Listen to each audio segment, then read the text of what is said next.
You ever feel like, I don't know, the whole world's playing this giant game of fact or fiction, and we're all just stuck trying to guess, like, what's real anymore? It's overwhelming, It really is. especially with how fast news, or what at least looks like news, just spreads online. And that's exactly what we're tackling in this deep dive.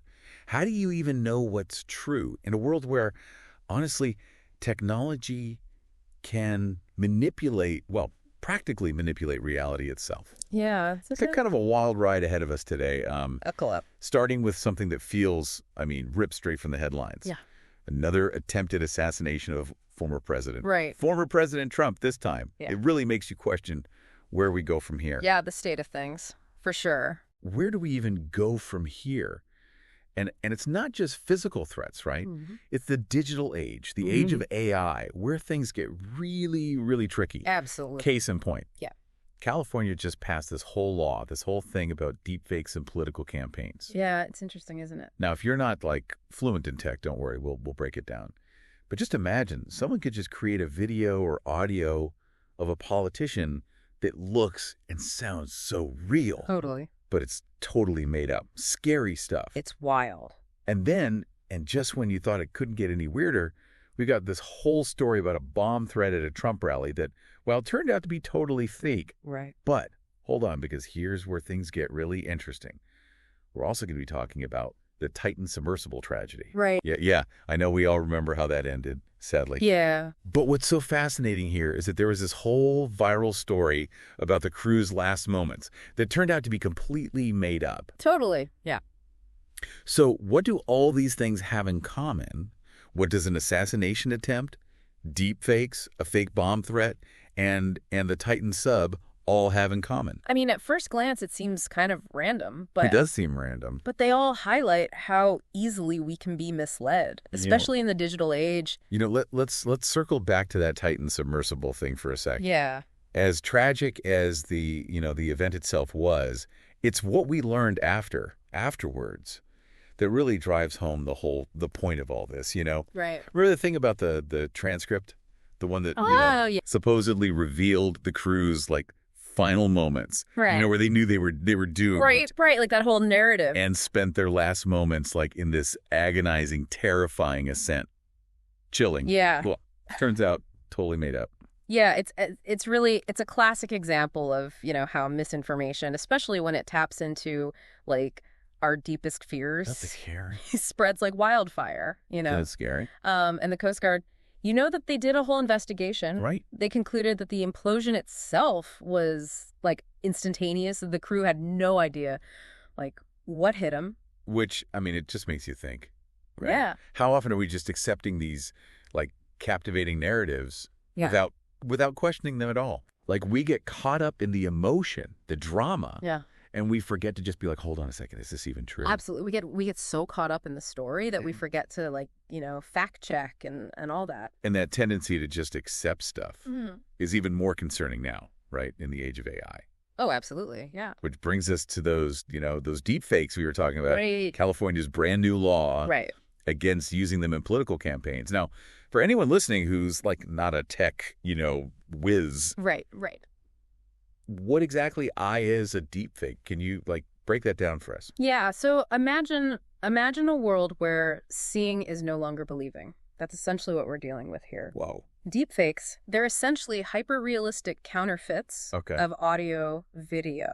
So it's not just video. No, it could be audio too. Oh, wow. And they're meticulously crafted using artificial intelligence. Right. We're not talking about your friend, messing around on Photoshop or whatever. Right. These are sophisticated algorithms that can mimic a person's appearance, their voice, even their mannerisms with stunning accuracy. It's kind of terrifying. It's really freaky. It is freaky. And we've seen it play out, in the real world. Right. Remember that you mentioned that AI-generated audio of President Biden? Yeah. Sounded exactly like him urging people not to vote.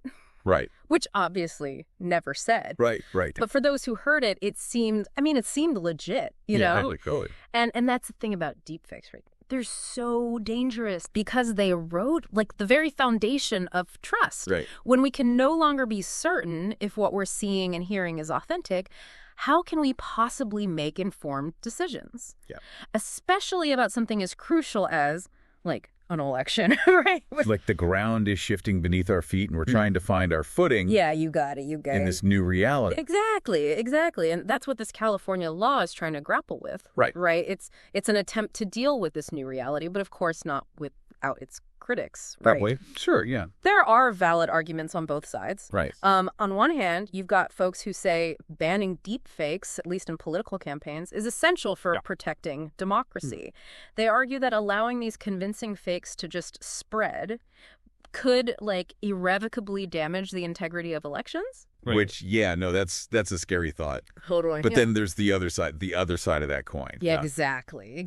You have those who say, hold on, what about free speech? Right. What about censorship? What about the potential for this kind of law to be abused? And they argue that while deepfakes are a real issue, a blanket ban might not be the right way to go. It's a tough one. It's a really... Where do you even stand on something like that? I mean, is California doing the right thing, or is this a step too far? It's tricky.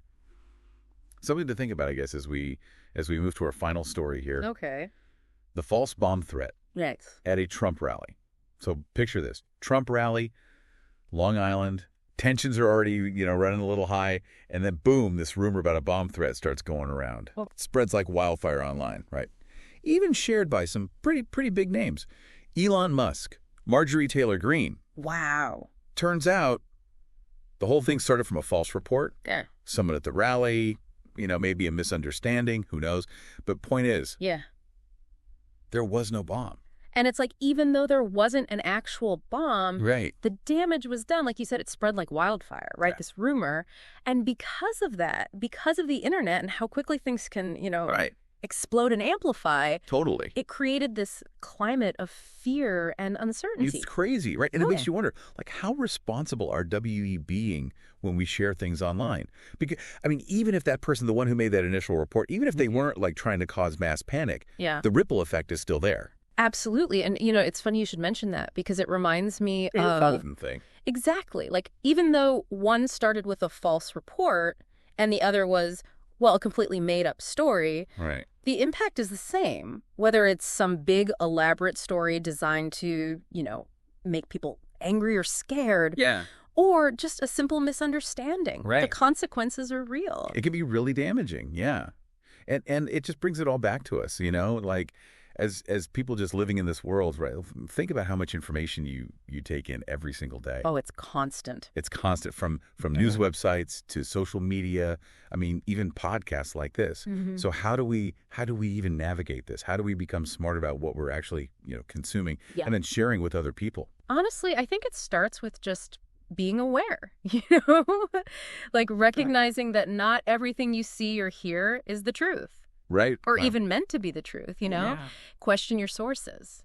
Oh, for sure. Think about the motivations behind the information you're seeing. Right. And honestly, be really wary of anything that seems, a little too good to be true.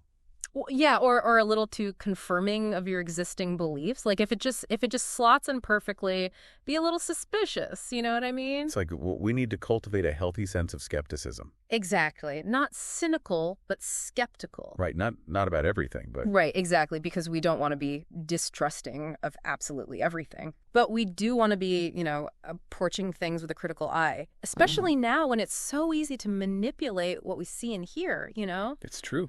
It's true. We can't afford to be passive. We got to be critical thinkers, Verify what we're taking in and be mindful of what we're putting back out there. Because, at the end of the day, truth does matter. Yeah. And in this whole world of AI, deepfakes, viral this, viral that, fighting for it's more important now than ever. It really is. So next time you're scrolling through your phone and you see some crazy headline, take a second. Pause. Ask yourself, is this for real? Where's the proof? And what happens if I share this, even if it's not true? Such a good point. Because those small acts of critical thinking, that's what makes all the difference, Couldn't have said it better. And on that note, folks, that about wraps up this deep dive into the very, very blurry lines between truth and well, fiction in the digital age. Mm-hmm. But we want to hear from you. What really got you thinking today? How do you sort through all the noise? Head over to our social media. Let's keep this going. Until next time, stay curious, stay informed, Yeah. but most importantly, Stay vigilant. you got it.